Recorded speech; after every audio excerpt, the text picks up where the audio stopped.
Good morning, good afternoon, or good evening, wherever you are. Remember, you have greatness inside of you. Welcome back to another ABS Daily News with your hockey coach guru called Frenchy. Today, episode number 198.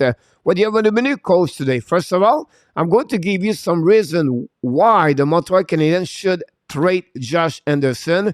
Then I'm going to talk about my NHL Draft 23 ranking 16 to 20. Only two subjects today. But before we start, we invite you, don't forget, please, to click on the like, subscribe to the Hockey Nation Live Show, and leave me a comment about this episode. And let's dive in, talking about my first subject of the day. My first subject, guys, is about Josh Anderson. Possibly, he could be traded to the New Jersey Devils. But why, coach, to trade Josh Anderson? That's what I'm going to talk about this today. First of all, this season, in 24 games, he has 7 goals, 2 assists, 9 points. He was drafted 95 overall pick, 4 round in 2012 by the Columbus Blue Jacket. He's a big 6'3", 225 pounds, short on the right.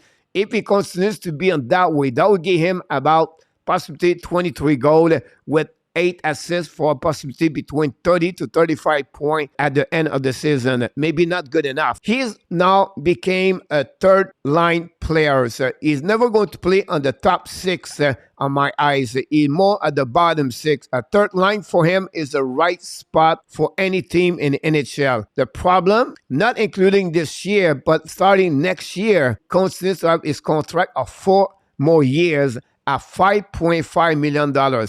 If you go back with the Montreal Canadiens next year, the third line for the Montreal Canadiens is going to be Dvorak 4.5, Anderson 5.5, and Gallagher 6.5. Imagine this is over $17 million. It's too much money to carry on the salary cap as a third line. Gallagher is not a top 6 player. Dvorak is not a top 6 player. So at some point, Montreal will need to figure out something. You need to trade one of them.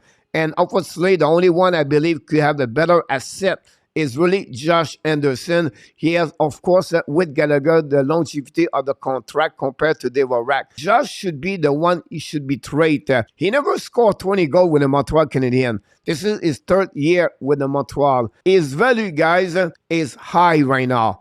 I think some team in NHL is going to make the playoff are really looking for the right winger type of Josh Anderson. The problem with the Devils is they have not kind of player like Josh Anderson with physical, can fight if you need to, play a big forechecker. Because usually, if you go to playoff, guys, they have too many fragile players. It's not Sharakovich. It's not Thomas Tatar. It's not Andreas Johnson. It's not Zederland. It's not Alexander Olds. Eric Ola. I don't think so. Jasper Bratt, Jack Hughes, and Nico Usher are the type of player what Josh Anderson is. So my point, guys, I think they need a little bit more physicality. Yes, on the 4 line, they have Miles Woods, they have McLeod, they have Bastion. But a type like Anderson at the 3rd line, I think would helping the New Jersey Devils. But what's happening with their salary cap, everything like that? Here's the point, guys. To Montreal, they could get and return Andreas Johnson, 28 years old, carry on a contract at $3.4 million, but he become UFA. That open up more salary for the Devils to have enough money to get Josh Anderson. And return, Montreal Canadiens going to get the 1st round pick of the Devils 2023 or 2024. Why they're going to trade this? Listen, they're going to be at least, in my eyes, at the bottom 29 to 32 at the end for the next NHL draft. So it's not too much expensive for the Devils to get a player like Josh Anderson. I believe around the NHL right now, Josh Anderson fit very well with the New Jersey Devils. What the Montreal Canadiens are going to do at the trade deadline, they need to open up more salary cap, and a player like Anderson could be a really good player to attract from the other team in NHL are going to be in the playoff and 2023. But I would like to hear from you guys. What do you think about my suggestion? Leave me a comment. Tell me what you think. I would love to hear from you. And let's move on now, guys, for my next subject of the day. My next subject, guys, is about my NHL Draft 23 Mark 1.0. I continue my series with my top ranking 16 to 20 today.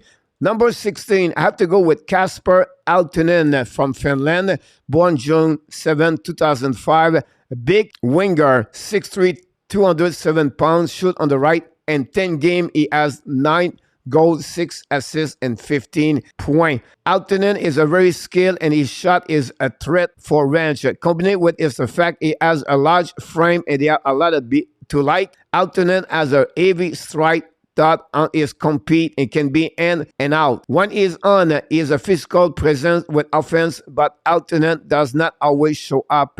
That's something he need to be a little bit more consistency if you think about him. But again, it could be a really important player for any team draft him. My number 17, I have to go with the defenseman, my second defenseman on the draft so far, Mikhail Kuliev. He's playing right now in a KHL for the team OMSK.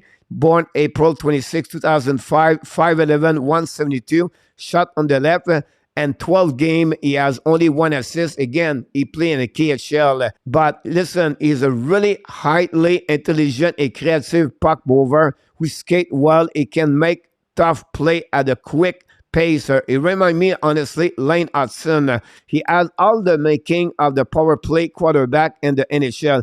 Due to his size, how well he's defend, and the NHL would be a question, but I think he will be a decent enough defender due to his skating and brain, especially giving the high amount of offense he would generate. My number 18 is going to be Matthew Wood, play an NCAA right winger, born February 6, 2005 for Yukon. He's a big 6'3" guy, 195 pounds, shoot on the right in 18 games this season, 5 goals, 9 assists, 14 points. Wood has played well in the college for Yukon. He's a very gifted offensive player. Wood has very good hands and even better offensive IQ to go with a strong shot. He's a dangerous inside the offensive zone and on the power play due to the various way he can beat defense. Wood is a big winger, but his skating is a major issue he needs to improve. My number 19, guys, is going to be the center winger Riley Ed from the Prince George and WHL, born March 25th, 2005, 5'11", 179, shoot on the left. He played both positions, by the way. 27 games so far, 13 goals, 27 assists, 40 points. Great year so far. Played with a chip on his shoulder by Ben and a smaller market and not getting the same love as his WHL counterparts. Very good skater with great hands. He's a playmaker, like to set up play and offensive zone, and he shoot the puck too. I would like him to win more his battle one-on-one, but overall his work ethic is excellent. Should be a good player in the NHL one day. Last one of the day, guys, my pick number 20 from Sherbrooke and QM, Ethan Gauthier, born January 26, 2005, 5'11", 176, shoot on the right, 27 game, 9 goals, 19 assists, 28 points. He got a ton of skill and offensive IQ.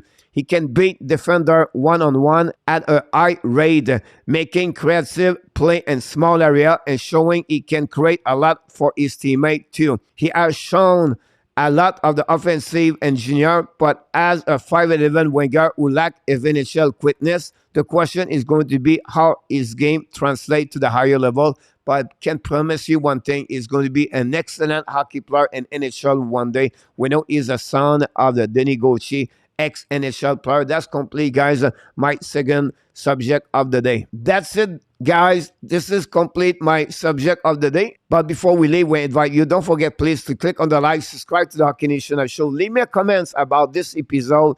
And of course, I want to remind you, you have greatness inside of you and have an amazing, great, blessing day, everybody.